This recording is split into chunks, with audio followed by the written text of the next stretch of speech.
सुप्रभात मित्रों, मैं शालिनी हमारे YouTube चैनल में आप सभी का स्वागत करती हूँ। आज हम एक ऐसी कहानी पढ़ेंगे जो कि एक व्यंग प्रधान कहानी है और हरिशंकर परिसाई जी द्वारा लिखित है, जिसका नाम है इंस्पेक्टर मातादीन चांद पर। आइए सुनते हैं। वैज्ञानिक कहते हैं चांद पर जीवन नहीं है। Senior police inspector Matadin department में एमडी साहब कहते हैं। वैज्ञानिक झूठ बोलते हैं, वहाँ हमारे जैसे ही मनुष्य की आबादी है। विज्ञान ने हमेशा इंस्पेक्टर मातादीन से मात खाई है। फिंगरप्रिंट विशेषज्ञ कहता रहता है छुरे पर पाए गए निशान मुस्लिम की अंगुलियों के नहीं है, पर मातादीन उसे सजा दिला ही देते हैं। मातादीन कहते हैं ये वैज्ञानिक केस का पूरा इन्वेस्टिगेशन नहीं करते। उन्होंने चांद का उजला हिस्सा देखा है और कह दिया वहाँ जीवन नहीं है। मैं चांद का अंधेरा हिस्सा देख कर आया हूँ, वहाँ मनुष्य जाति है। ये बात सही है क्योंकि अंधेरे पक्ष के मातादीन माहिर माने जाते हैं। पूछा जाएगा इंस्पेक्टर मातादीन चांद पर क्यों गए थे? टूरिस्ट की हैसियत से या किसी फरार अपराधी को पकड़ने? नहीं, वे भारत की तरफ से सांस्कृतिक आदान प्रदान के अंतर्गत थे। चांद सरकार ने भारत सरकार को लिखा था, यूं हमारी सभ्यता बहुत आगे बढ़ी है, पर हमारी पुलिस में पर्याप्त सक्षमता नहीं है। वह अपराधी का पता लगाने और उसे सजा दिलाने में अक्सर सफल नहीं होती है। सुना है आपके यहाँ रामराज है, मेहरबानी करके किसी पुलिस अफसर को भेजें जो हमारी पुलिस को शिक्षित कर दे। गृह मंत्री ने सचिव से कहा, किसी आईजी को भेज दो। सचिव ने कहा, नहीं सर, आईजी नहीं भेजा जा सकता, प्रोटोकॉल का सवाल है। चांद हमारा एक क्षुद्र उपग्रह है। आईजी के रैंक के आदमी नहीं भेजेंगे, किसी सीनियर इंस्पेक्टर को भेज देता हूँ। तय किया गया कि हजारों मामलों के investigating officer senior inspector Matadin को भेजा जाए। चांद की सरकार को लिख दिया गया कि मातादीन को लेने के लिए पृथ्वी यान भेज दीजिए। पुलिस मंत्री ने मातादीन को बुलाकर कहा, तुम भारतीय पुलिस की उज्जवल परंपरा के दूत की हैसियत से जा रहे हो। ऐसी कामना करना कि सारे अंतरिक्ष में डिपार्टमेंट की ऐसी जय जयकार हो कि पीएम प्रधानमंत्री को भी सुनाई पड़ जाए। मातादीन की यात्रा का दिन आ गया। एक यान अंतरिक्ष अड्डे पर उतरा और मातादीन सबसे विदा लेकर यान की तरफ बढ़े। वे धीरे धीरे कहते जा रहे थे, प्रविसिनगर की जय सब काजा, हृदय राखी कौशलपुर राजा। यान के पास पहुंचकर मातादीन ने मुंशी अब्दुल गफूर को पुकारा। मुंशी! गफूर ने एड़ी मिलाकर सैल्यूट फटकारा, बोला, जी पैक्ट सा। FIR रख दी है? जी पैक्ट सा। और रोजनामचे का नमूना? जी पैक्ट सा। वो यान में बैठने लगे। हवलदार बलभद्र को बुलाकर कहा, हमारे घर में जचकी के बखत अपना खटला पत्नी को मदद के लिए भेज देना। बलभद्र ने कहा, जी पैक्ट सा। गफूर ने कहा, आप बेफिक्र रहिए पैक्ट सा, मैं अपने मकान पत्नी को भी भेज दूंगा खिदमत के लिए। मातादीन ने यान के चालक से पूछा, ड्राइविंग लाइसेंस है? जी है साहब। और गाड़ी में बत्ती ठीक है? जी ठीक है। मातादीन ने कहा, सब ठीक ठाक होना चाहिए, वरना हरामजादे का बीच अंतरिक्ष में ही चालान कर दूंगा। चंद्रमा से आए चालक ने कहा, हमारे यहाँ आदमी से इस तरह नहीं बोलते। मातादीन ने कहा, जानता हूँ बे, तुम्हारी पुलिस कमजोर है, अभी मैं उसे ठीक करता हूँ। मातादीन यान में कदम रख ही रहे थे कि हवलदार राम सजीवन भागता हुआ आया। बोला, पैक्ट सा, SP साहब के घर में से कहे हैं कि चांद से एड़ी चमकाने का पत्थर लेते आना। मातादीन खुश से बोले, कह देना भाई साहब से, जरूर लेता आऊंगा। वे यान में बैठे और यान उड़ चला। पृथ्वी के वायुमंडल से यान बाहर निकला ही था कि मातादीन ने चालक से कहा, अबे हार्न क्यों नहीं बजाता? चालक ने जवाब दिया, आसपास लाखों मील में कुछ नहीं है। मातादीन ने डांटा, मगर रूल इज रूल, हार्न बजाता चल। चालक अंतरिक्ष में हार्न बजाता हुआ यान को चांद पर उतार लाया। अंतरिक्ष अड्डे पर पुलिस अधिकारी मातादीन के स्वागत के लिए खड़े थे। माता दीन रोब से उतरे और उन अफसरों के कंधों पर नजर डाली। वहां किसी के स्टार नहीं थे, फीते भी किसी के नहीं लगे थे। लिहाजा माता दीन ने एड़ी मिलाना और हाथ उठाना जरूरी नहीं समझा। फिर उन्होंने सोचा, मैं यहाँ इंस्पेक्टर की हैसियत से नहीं, सलाहकार की हैसियत से आया हूँ।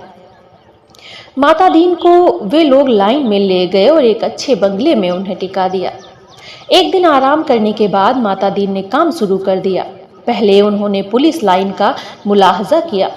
शाम को उन्होंने आईजी से कहा, आपके यहाँ पुलिस लाइन में हनुमान जी का मंदिर नहीं है। हमारे रामराज में पुलिस लाइन में हनुमान जी हैं। आईजी ने कहा, हनुमान कौन थे? हम नहीं जानते। माता दीन ने कहा, हनुमान का दर्शन हर कर्तव्य परायण पुलिस वाले के लिए जरूरी है। हनुमान सुग्रीव के यहाँ स्पेशल ब्रांच में थे। उन्होंने सीता माता का पता लगाया था। एबडक्शन का मामला था। दफा 362। हनुमान जी ने रावण को सजा वहीं दे दी, उसकी प्रॉपर्टी में आग लगा दी। पुलिस को यह अधिकार होना चाहिए कि अपराधी को पकड़ा और वहीं सजा दे दे, अदालत में जाने का झंझट ही नहीं। मगर ये सिस्टम अभी हमारे रामराज में भी चालू नहीं हुआ है। हनुमान जी के काम से भगवान राम बहुत खुश हुए और वे उन्हें अयोध्या ले आए और टॉन ड्यूटी में तैनात कर दिया। वही हनुमान हमारे आराध्य देव हैं। मैं उनकी फोटो लेता आया हूँ। उस पर से मूर्तियाँ बनवाइए और हर पुलिस लाइन में स्थापित करवाइए। थोड़े ही दिनों में चांद की हर पुलिस लाइन में हनुमान जी स्थापित हो गए। माता दीन जी उन कारणों का अध्ययन कर रहे थे जिनसे पुलिस लापरवाह और अलाल हो गई है। वहां अपराधों पर ध्यान नहीं देती, कोई कारण नहीं मिल पा रहा था। एकाएक उनकी बुद्धि में एक चमक आई और उन्होंने मुंशी से कहा, जरा तनख्वाह का रजिस्टर बताओ। तनख्वाह का रजिस्टर देखा तो सब समझ गए, कारण पकड़ में आ गया। शाम को उन्होंने पुलिस मंत्री से कहा, मैं समझ गया कि आपकी पुलिस मुस्तैद क्यों नहीं है। आप इतनी बड़ी तनख्वाह देते हैं, इसीलिए सिपाही को 500, थानेदार को 1000। ये क्या मजाक है? आखिर पुलिस अपराधी को क्यों पकड़े? हमारे यहाँ सिपाही को 100 और इंस्पेक्टर को 200 देते हैं, तो वे 24 घंटे जुर्म की तलाश करते हैं। आप फौरन तनख्वाह घटाइए। पुलिस मंत्री ने कहा, मगर ये तो अन्याय होगा। अच्छा वेतन नहीं मिलेगा तो वे काम ही क्यों करेंगे? माता दीन ने कहा, इनमें कोई अन्याय नहीं है। आप देखेंगे कि पहली घटी हुई तनख्वाह मिलते ही आपकी पुलिस की मनोवृत्ति में क्रांतिकारी परिवर्तन हो जाएगा। पुलिस मंत्री ने तनख्वाहें घटा दी और 2-3 महीनों से सचमुच फर्क आ गया। पुलिस एकदम मुस्तैद हो गई, सोते से एकदम जाग गई, चारों तरफ नजर रखने लगी। अपराधियों की दुनिया में घबराहट छा गई। पुलिस मंत्री ने तमाम थानों के रिकॉर्ड बुला कर देखे। पहले से कई गुने अधिक केस रजिस्टर हुए थे। उन्होंने माता दीन से कहा, मैं आपकी सूझ की तारीफ करता हूँ। आपने क्रांति कर दी, पर यह हुआ किस तरह? माता दीन ने समझाया, बात बहुत मामूली है। कम तनख्वाह दोगे तो मुलाजिम की गुजर नहीं होगी। 100 रुपये में सिपाही बच्चों का पेट नहीं पाल सकता। 200 में इंस्पेक्टर ठाठ पाठ नहीं मेंटेन कर सकता। उसे ऊपरी आमदनी करनी ही पड़ेगी, और ऊपरी आमदनी तभी होगी जब वह अपराधी को पकड़ेगा, गरज कि वह अपराधों पर नजर रखेगा, सचेत, कर्तव्यपरायण और मुस्तैद हो जाएगा। हमारे राम राज्य के स्वच्छ और सक्षम प्रशासन का यही रहस्य है। चंद्रलोक में इस चमत्कार की खबर फैल गई। लोग माता दीन को देखने आने लगे कि वह आदमी कैसा है जो तनख्वाह कम करके सक्षमता ला देता है। पुलिस के लोग भी खुश थे। वो कहते थे, गुरु आप इधर ना पधारते तो हम सभी कोरी तनख्वाह से ही गुजर करते। सरकार भी खुश थी कि मुनाफे का बजट बनने वाला था। आधी समस्या हल हो गई। पुलिस अपराधी पकड़ने लगी। अब मामले की जांच विधि में सुधार करना रह गया था। अपराधी को पकड़ने के बाद उसे सजा दिलाना। माता दीन इंतजार कर रहे थे कि कोई बड़ा केस हो जाए तो नमूने के तौर पे उसका इन्वेस्टिगेशन कर बताएं। एक दिन मारपीट में एक आदमी मारा गया। माता दीन कोतवाली में आकर बैठ गए और बोले, नमूने के लिए इस केस का इन्वेस्टिगेशन मैं करता हूँ, आप लोग सीखिए। ये कत्ल का केस है। कत्ल के केस में एविडेंस बहुत पक्का होना चाहिए। कोतवाल ने कहा, पहले कातिल का पता लगाया जाए, तभी तो एविडेंस इकट्ठा किया जाएगा। माता दीन ने कहा, नहीं, उल्टे मत सोचो, पहले एविडेंस देखो। क्या कहीं खून मिला? किसी के कपड़ों पर या और कहीं? इंस्पेक्टर ने कहा, हाँ, मारने वाले तो भाग गए थे। मृतक सड़क पर बेहोश पड़ा था। एक भला आदमी वहां रहता था। उसने उठाकर अस्पताल भेजा और उस भले आदमी के कपड़ों पर खून के दाग लग गए हैं। माता दीन ने कहा, उसे फौरन गिरफ्तार करो। कोतवाल ने कहा, मगर उसने तो मरते हुए आदमी की मदद की थी। माता दीन ने कहा, वो सब ठीक है, पर तुम खून के दाग ढूंढोगे तो और कहाँ जाओगे? जो एविडेंस मिल रहा है उसे तो कब्जे में करो। वो भला आदमी पकड़कर बुलवा लिया गया। उसने कहा, मैंने तो मरते आदमी को अस्पताल भिजवाया था, मेरा क्या कसूर है? चांद की पुलिस उसकी बात से एकदम प्रभावित हुई। माता दीन प्रभावित नहीं हुए। सारा पुलिस महकमा उत्सुक था कि अब माता दीन क्या तर्क निकालते हैं। माता दीन ने उससे कहा, पर तुम झगड़े की जगह क्यों गए? उसने जवाब दिया, मैं झगड़े की जगह नहीं गया, मेरा वहां मकान है, झगड़ा मेरे मकान के सामने हुआ। अब फिर माता दीन की प्रतिभा की परीक्षा थी। सारा महकमा उत्सुक देख रहा था। माता दीन ने कहा, मकान तो ठीक है, पर मैं पूछता हूँ झगड़े की जगह जाना ही क्यों? इस तर्क का कोई जवाब नहीं था। वो बार बार कहता, मैं झगड़े की जगह नहीं गया, वही मेरा मकान है। माता दीन उसे जवाब देते, सो ठीक है, पर झगड़े की जगह जाना ही क्यों? इस तर्क प्रणाली से पुलिस के लोग बहुत प्रभावित थे। अब माता दीन ने इन्वेस्टिगेशन का सिद्धांत समझाया। देखो, आदमी मारा गया है, ये तो पक्का है, किसी ने उसे जरूर मारा। कोई कातिल है, किसी को सजा होनी है। सवाल है, किसको सजा होनी है? पुलिस के लिए ये सवाल इतना महत्व नहीं रखता जितना ये सवाल कि जुर्म किस पर साबित हो सकता है या किस पर साबित होना चाहिए। कत्ल हुआ है तो किसी मनुष्य को सजा होगी ही, मारने वाले को होती है या बेकसूर को। ये सोचने की बात नहीं है। मनुष्य मनुष्य सब बराबर हैं, सब में उसी परमात्मा का अंश है। हम भेदभाव नहीं करते। यह पुलिस का मानवतावाद है। दूसरा सवाल है, किस पर जुर्म साबित होना चाहिए? इसका निर्णय इन बातों से होगा। पहला, क्या वह आदमी पुलिस के रास्ते में आता है? दूसरा, क्या उसे सजा दिलाने के से ऊपर के लोग खुश होंगे? माता दीन को बताया गया कि वह आदमी भला है, पर पुलिस अन्याय करे तो विरोध करता है। जहां तक ऊपर के लोगों का सवाल है, वह वर्तमान सरकार की विरोधी राजनीति वाला है। माता दीन ने टेबल ठोंक कर कहा, फर्स्ट क्लास केस, एकदम पक्का एविडेंस और ऊपर का सपोर्ट। एक इंस्पेक्टर ने कहा, पर हमारे गले ये बात नहीं उतरती है कि निरपराध भले आदमी को सजा दिलाई जाए। माता दीन ने समझाया, देखो, मैं समझ चुका हूँ कि सब में उसी ईश्वर का अंश है। सजाई से हो या कातिल को, फांसी पर तो कोई ईश्वर ही चढ़ेगा ना। फिर तुम्हारे कपड़ों पर तुम्हें जिसके कपड़ों पर खून मिल रहा है, इसे छोड़कर तुम खून कहाँ ढूंढते फिरोगे? तुम तो भरो FIR। माता दीन जी ने FIR भरवा दी, बखत जरूरत के लिए खाली जगह छुड़वा दी। दूसरे दिन पुलिस कोतवाल ने कहा, गुरुदेव, हमारे तो बड़ी आफत है। तमाम भले आदमी आते हैं और कहते हैं उस बेचारे बेकसूर को क्यों फंसा रहे हो? ऐसा तो चंद्रलोक में कभी नहीं हुआ। बताइए, हम क्या जवाब दें? हम तो बहुत शर्मिंदा हैं। माता दीन ने कोतवाल से कहा, घबराओ मत, शुरू में इस काम में आदमी को शर्म आती है, आगे तुम्हें बेकसूर को छोड़ने में शर्म आएगी। हर चीज का जवाब है।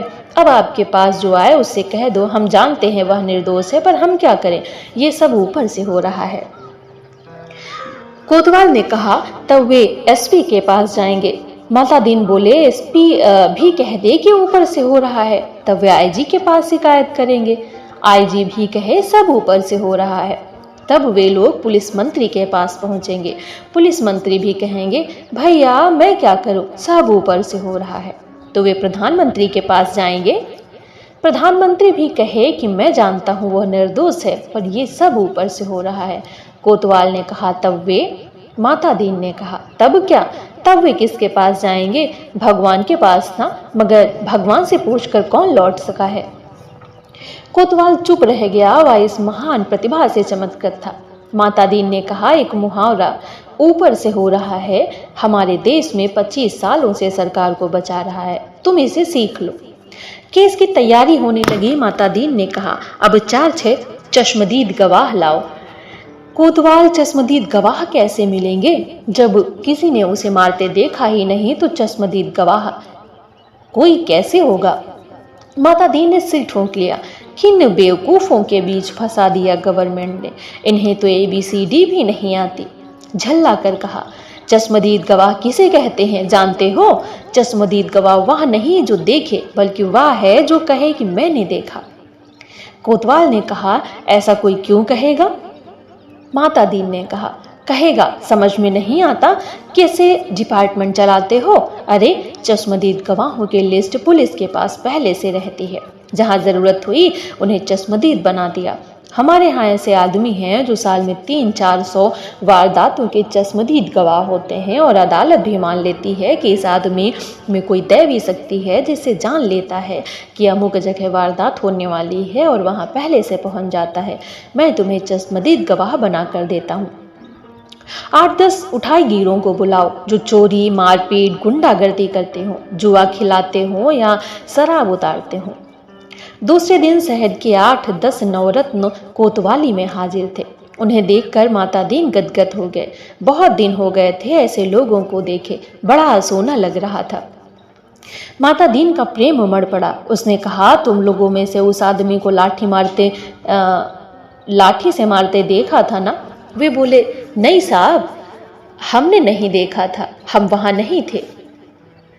माता दीन जानते थे यह पक्का मौका है। फिर उसने कहा, वहां नहीं थे या मैंने माना, पर लाठी मारते देखा तो था। उन लोगों को लगा कि ये पागल आदमी है, तभी ऐसे उटपटांग बातें करता है। वे हंसने लगे। माता दीन ने कहा, हंसो मत, जवाब दो। वे बोले, जब थे ही नहीं तो कैसे देखा? माता दीन ने गुर्रा कर कहा, कैसे देखा सो बताता हूँ। तुम लोगों को जो काम करते हो सब इधर दर्ज है। हर एक को कम से कम 10 साल जेल में डाला जा सकता है। तुम ये काम आगे भी करना चाहोगे या जेल जाना चाहते हो? वे घबरा कर बोले, साहब हम जेल नहीं जाना चाहते। माता दीन ने कहा, ठीक, तो तुमने उस आदमी को लाठी मारते देखा ना? वे बोले, देखा साहब, वह आदमी घर से निकला और जो लाठी मारना शुरू किया तो वो बेचारा बेहोश होकर सड़क पर गिर पड़ा। माता दीन ने कहा, ठीक है, आगे भी ऐसी वारदातें देखोगे। वे बोले, साहब आज जो आप कहेंगे सो देखेंगे। कोतवाल इस चमत्कार से थोड़ी देर को बेहोश हो गया। होश आया तो माता दीन के चरणों में गिरा पड़ा। माता दीन ने कहा, हटो, काम करने दो।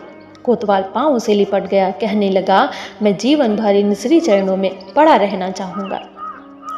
माता दीन ने आगे की सारी कार्य प्रणाली तय कर दी। FIR बदलना, बीच में पन्ने डालना, रोज नामचा बदलना, गवाहों को तोड़ना, सब सिखा दिया।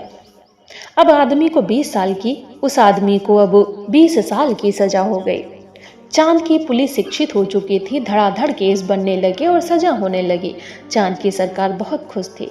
पुलिस की ऐसी मुस्तैदी भारत सरकार के सहयोग का नतीजा था। चांद की संसद ने एक धन्यवाद प्रस्ताव पास किया। एक दिन माता दीन जी का सार्वजनिक अभिनंदन किया गया। वे फूलों से लदे खुली जीप पर बैठे थे। आसपास जय जयकार करते हजारों लोग। वे हाथ जोड़कर अपने गृह मंत्री की स्टाइल में जवाब दे रहे थे। जिंदगी में पहली बार ऐसा कर रहे थे, इसीलिए थोड़ा अटपटा लग रहा था। 26 साल पहले पुलिस में भर्ती होते वक्त किसने सोचा था कि एक दिन दूसरे लोक में उनका ऐसा अभिनंदन होगा। वे पछताए, अच्छा होता कि इस मौके के लिए कुर्ता टोपी और धोती ले आते। भारत के पुलिस मंत्री टेलीविजन पर बैठे ये दृश्य देख रही थी और सोच रहे थे, मेरी सद्भावना यात्रा के लिए वातावरण बन गया। कुछ महीने निकल गए। एक दिन चांद की संसद का विशेष अधिवेशन बुलाया गया। बहुत तूफान खड़ा हुआ। गुप्त अधिवेशन था, इसीलिए रिपोर्ट प्रकाशित नहीं हुई, पर संसद की दीवारों से टकराकर बहुत कुछ शब्द बाहर आए। सदस्य गुस्से से चिल्ला रहे थे, कई बीमार बाप का अब कोई इलाज नहीं करता, डूबते बच्चों को कोई नहीं बचाता, जलते मकान की आग कोई नहीं बुझाता, आदमी जानवर से बदतर हो गया है, सरकार फौरन इस्तीफा दे।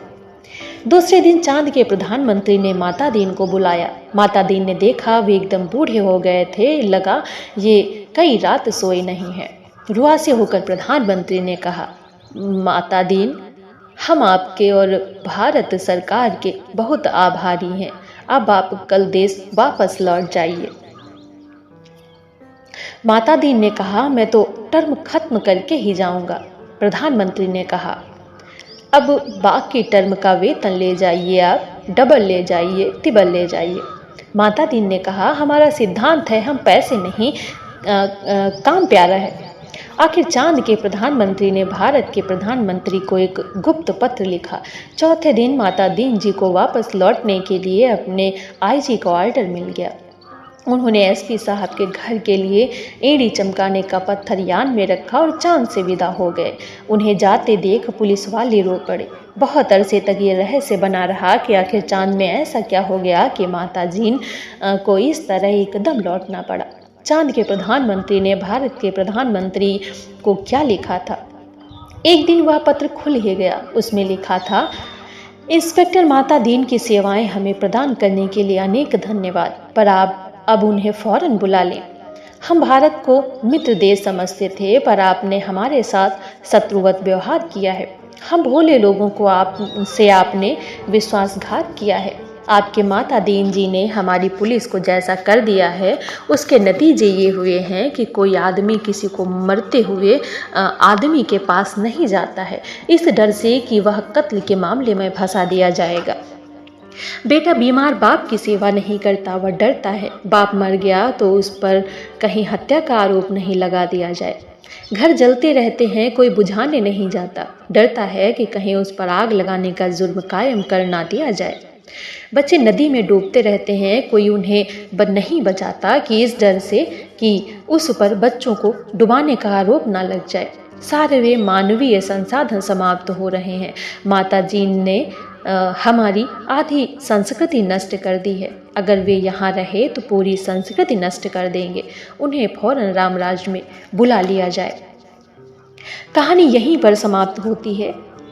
आज के लिए इतना ही। मिलते हैं फिर किसी दिन एक नई कहानी के साथ। आपकी प्रतिक्रियाएं अपेक्षित हैं। आपको ये कहानी कैसी लगी कमेंट के माध्यम से अवश्य बताएं। साथ ही साथ कहानी को लाइक करें, अधिक से अधिक लोगों को शेयर करें और चैनल को सब्सक्राइब करना बिल्कुल ना भूलें। धन्यवाद।